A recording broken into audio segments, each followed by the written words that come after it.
Hello and welcome everyone, Benjamin Carano here, and this is officially part 3 if you're going along with the series of my custom titanium frame mountain bike build. And here I have the titanium frame propped up on a piece of wood and a t-shirt, and I'm going to be installing the Dub SRAM 73mm threaded bottom bracket today. So that's what this video is about, is basically how to show you how to get that installed so we can get the crank installed to basically be able to pedal the bike. So with that said, let's get to it. Alright, so I'll start off with the parts that we'll need for the installation here. You'll obviously want your bottom bracket itself, in my case the SRAM Dub threaded bottom bracket. And in this box we have the bottom bracket and we have two little spacers here. The little spacers will not be used in this video to install the bottom bracket itself. They are used when we install the cranks in a future video. And then to tighten the bottom bracket, you'll need a bottom bracket wrench. Some people have done it with channel lock pliers, but I don't really recommend that if you want everything to stay in good shape and not get scratched up, so just use a bottom bracket wrench. Ideally you want a torque wrench, but I've done this a number of times and just my hands can pretty much feel what I have to torque it down to. So just a simple little aluminum bottom bracket wrench there. You'll want some grease here, preferably a thick grease, not like a oil. And that will basically be just, you can get axle grease, bearing grease, that's basically what this is, to make things easier to thread in and eliminate dirt and wear and tear on the bottom bracket. So that's what most people would say you would need to install a bottom bracket. However, another little trick that I'm going to be using is Teflon tape and scissors to cut the Teflon tape. But Teflon tape, or plumbing tape as it's referred to, will basically wrap around the threads of the bottom bracket, making it so that when you thread the bottom bracket in, it'll have a little bit more resistance, but it's going to eat up all the leftover space in there, so that you'll never have creaking or noises or anything, wearing down in your bottom bracket itself later down the road. So this eliminates everything and just, makes your bottom bracket installation last a lot longer and be really, really quiet. So with that, let's get to it. Alright, so first things first, you'll notice that if you try to basically thread each piece of your bottom bracket into the, bottom bracket in the frame, you'll notice that one of the threads is going to be reversed. Be very, very, very careful and don't force anything when you thread it in, or you're going to cross thread it. This is a very, very, very fine thread pitch, so be very, very careful that you don't cross thread, and you're very, very careful about threading things in when you do that. However, for a bottom bracket like this, it actually has little arrows. I don't know if you can see that, where this side obviously has an R, and then it points the arrow, which is the direction you have to turn it to thread it in. So the right side, which is that side, is basically going to thread in on the right side of the bottom bracket, and it's going to be reverse threaded. And then the left side will screw in like normal, righty-tighty, lefty-loosey kind of a thing. And again, it says a little L on it with an arrow pointing in the direction that you'll screw it on. So just a quick little note to pay attention to that. And then as you see, what I've done here is basically your bottom bracket will most likely come like this. I think for this video I'll probably take the right side off, but take one of the sides of your bottom bracket off to basically disassemble it like that. Make sure there's no dirt or anything in your actual bottom bracket or around the threads. Also make sure there's no dirt or metal shavings or any of that from manufacturing the frame in your bottom bracket threads here. So I just kind of took my finger, made sure everything was smooth, made sure there's no burrs. Yeah, you don't want to take sandpaper or anything in there, absolutely not. But just making sure that, if you see big chunks of metal or little metal shavings or dirt in there, just blow it out a little bit and make sure it's not going to cross thread or damage the threads on your bottom bracket. In my case, because my frame is titanium, my bottom bracket will most likely be damaged, which is better than damaging the frame, to say the least. But if you don't have a titanium frame, this will most likely be steel, which is still pretty strong. But if it is aluminum, just be very, very mindful of cross threading. So the first thing we're going to do, now that we're mindful of the direction that the bottom bracket sides are going to thread, we're going to take the Teflon tape and basically wrap it around the threads in the opposite direction that we're going to thread it, so that when we thread it into the bike, it's not going to peel off the Teflon tape. So starting out, we're just going to give it a fresh cut.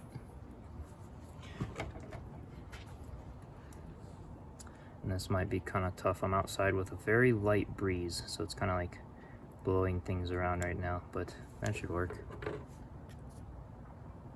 And then once we have a fresh cut, we'll take the piece that threads on to the right side, and because it threads on this way, we're going to wrap the Teflon tape in the opposite direction, so this way. We're going to start with the Teflon tape here, and we're going to wrap it around this way, so when we thread it, it's not going to undo the tape.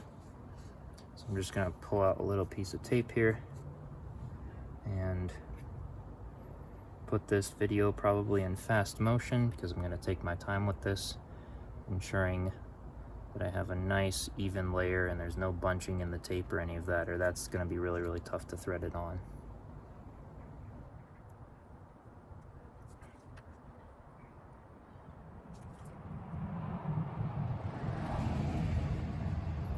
So once we have one complete circle finished, we're just going to overlap it by literally like 1/4 of an inch and then give it a little cut. And I'm sorry this won't be on camera. I don't have a camera person, but I will try and show you it after I give it a little cut here. So you can see I just cut it and then finishing it off with my finger here. And that is one layer of Teflon tape surrounding the threads here. And then this little extra here, we can kind of just fold back and make it not too much there. Ideally you'd want like a thinner tape, but I don't really have that, so I may actually try and rip some of this extra off, which is actually not too hard to do, just so I don't end up with anything later on getting caught or ripped off inside the bike. So again, just take your time on this and make the Teflon really well wrapped so that nothing's going to be coming loose. So there's our Teflon now on one piece, and don't worry if you don't have like the whole thing covered, as long as it's consistent and it looks really well seated into those threads. And honestly, I like a little bit showing right here so I can get the threads started, ensuring that I don't cross thread anything. So we're going to do that to both this right piece and the left piece, and then I'll show you the next step. So the left piece obviously threads in like normal, so we are going to wrap the Teflon tape the opposite way that we did for the right one.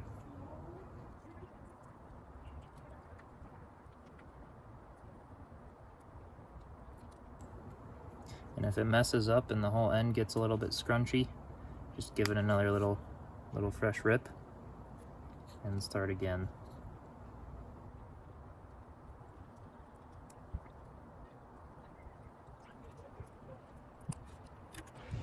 And then as earlier, a little 1/4 inch overhang, and then really press it into those threads with your finger. And then in this case, this won't be overlapping because this left piece in my case is slightly longer, so this is actually looking pretty good and not much else to be done on this. But again, just making sure that little pieces that are bunched up like this, you know, really press them down and try and get rid of all of that excess tape so that it feels very smooth on the threads when you're threading it in. So now that we have both pieces of the bottom bracket with Teflon tape on them, I'm going to go ahead and grease them up. So I'm just taking my finger with a little bit of the bearing grease on it, and we're going to surround the Teflon threads, well, Teflon taped threads with grease here. And you don't need a ton, but you know, don't apply too little either, because the more the better, and smoother things will go in a little bit.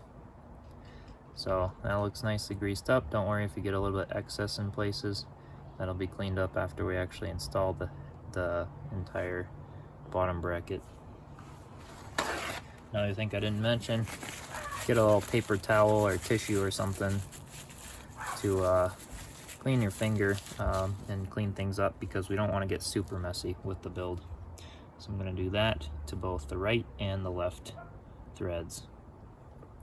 Just taking a little bit of grease with my finger, kind of dabbing it around in the direction of the threads and Teflon tape. So now that these are greased, what we're actually going to do is apply a little bit more grease in the joints here where this middle piece connects to the ends. There's a little bit here that's already applied there from the factory, but we're gonna put a little bit more in there. So I'm just gonna take a little bit of grease here, and taking this middle piece, remembering which side is which, I'm just going to apply a little bit more grease right here, right around this gasket, to ensure that nothing dries out and no dirt gets in there. So I'm just going to apply that, and then press this over. And now I'll apply this little bit of grease in a minute, but don't apply the grease too early. I'm going to apply it right before I press it in, just like I did with this, because you don't want any dirt sticking to the grease here. So now it's time to thread the right side into the frame. Alright, so I flipped the frame around so that the right side of the cranks, it will basically be this side, and then you can see the little R there and the little arrow direction. And if you are using a torque wrench later on, you'll notice it says a little 50 Nm. That's 50 Newton meters of torque if you want to torque it down to the proper torque specs. But for starting off, we're going to thread it as far in as we can just by hand. And again, go really, really, really light, because we don't want to cross thread things. So take your time, and you'll know when it starts to go in. So I can feel it grabbing a little bit there, so I'm just going to reverse it out again. And just keep on threading it till I feel it go past a few rotations without feeling any resistance or grabbing that feels abnormal compared to what the Teflon tape will do. Alright, so there we go. Now it's going in nice and smooth, and that is absolutely amazing. You can see that even with the layer of Teflon tape, I'm still able to thread this thing entirely in just by hand, but there's no shake. It's going in so smooth, and honestly, this is one of the most satisfying things I've done in a while. And again, there you go. It's basically tight. And now when that's in, we're going to go ahead and take our wrench. And of course, there's lots of kids playing on the street as well, so hopefully that adds to the entertainment of this video. We're going to take the bottom bracket wrench, and this is a very new wrench, so I kind of have to push it on a little bit. And just give it maybe 1/8 of a turn. That's all we need. Nothing too much. Don't overdo it, but enough so that it's not going to come out. So that's basically 1/8 of a turn after I already tightened it as tight as I could with my hands, just till I really feel that things are tight. So now we're going to flip it around and thread the left side here in from the other side, applying a little bit of grease to this ring here so that it will press in on the back side of there. Alright, so for the left side now, as I said, a little bit of grease on my finger, and we're just going to grease up this gasket here. Not too much, but just enough to make things not dry out. Let me wipe my finger off real quick, and then we can begin threading the left side in. So we'll push it through, and notice the threads for the left side will be basically righty-tighty as normal. It's not going to be reverse threaded like the right. And I felt that first time, I felt it kind of grab. I can feel it grab here, so I know that's going to cross thread. So just be really, really careful, and I kind of, can keep reversing the threads till I can feel it to start going in smooth. And there you go. I felt it kind of click there, and now it's going very, very smooth without cross threading at all. And trust me, you'll feel it. It's not going to be, if it's feeling really, really tight, you're cross threading it. So I'm just going to go again with that, as tight as I can get it by hand. Then we're going to take the wrench. As you can see, I'm not yanking on the wrench. I'm just kind of using my fingers here, because that way I can really feel what it's like when it starts to get tight. That is literally everything you need to know about installing a bottom bracket that will never creak or come loose on you because of that awesome electrical tape trick. Those went in with a charm. I mean, no shake. Perfectly. I mean, one layer of this Teflon tape does the trick beautifully to take up any extra space in there. So this bottom bracket will be very reliably installed to be a nice, quiet, high quality bottom bracket. So with that said, I hope you do enjoy this video. I hope it helped you out, especially that little Teflon tape trick. And if you have any other cool tricks for installing bottom brackets and whatnot, please do let me know in the comments below. And I look forward to seeing you in part 4 of the bike build. I also figure I'd mention here at the end of the video that I did end up going to a bike shop to get my Cane Creek headset pressed. And they did a beautiful job of that. Basically, I just went to a bike shop to get that pressed, the cups pressed for the headset, because I don't have the tool to do it myself, and the tool for that is ridiculously expensive. So yeah, anyway, if you see in future videos, I don't do a video on how to install the headset really, because I did have that done at a local bike shop. But bottom bracket is threaded, and I can do that myself with this little bottom bracket wrench. So hopefully this video helped out. Like, comment, subscribe, and I'll see you in part 4. Cheers.